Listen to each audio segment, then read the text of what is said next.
धनंजय मुंडेंच्या राजीनाम्यावरून अजित पवारांवर विरोधकांचा दबाव वाढला। सुप्रिया सुळे आणि संभाजीराजेंनी करून दिली नैतिकता आणि माणुसकीची आठवण। पुराव्यांवरून राऊतांची आगपाखड।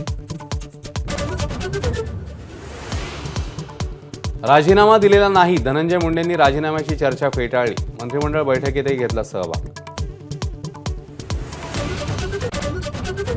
संतोष देशमुखांच्या कुटुंबियांनी घेतली मुख्यमंत्र्यांची भेट। गँग संपत नाही तोपर्यंत कारवाई।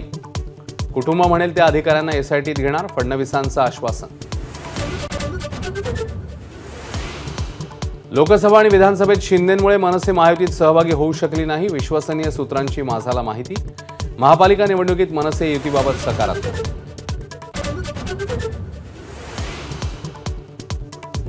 विधानसभेत झालं ते विसरा आणि पालिका निवडणुकीच्या तयारीला लागा। मनसेच्या बैठकीत राज ठाकरेंचे आदेश, विभाग अध्यक्षांना संघटना बळकट करण्याच्या सूचना।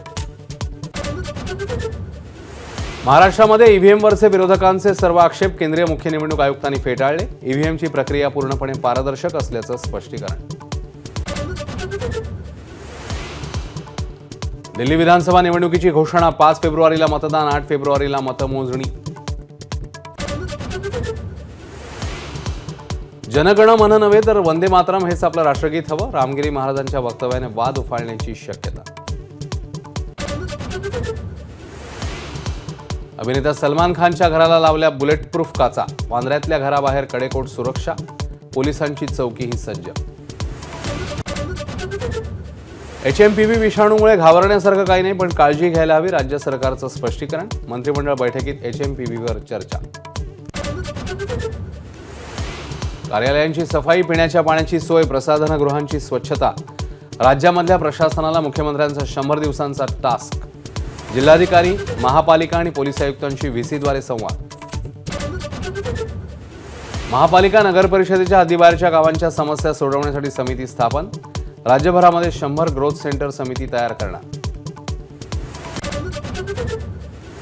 1 एप्रिलपासून राज्यातल्या सर्व वाहनांना फास्टॅग अनिवार्य, राज्य मंत्रिमंडळ बैठकीतला महत्त्वाचा निर्णय।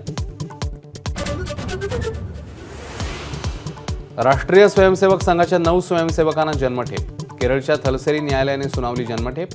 3 ऑक्टोबर 2005 ला घडली होती CPI कार्यकर्त्यांची हत्या।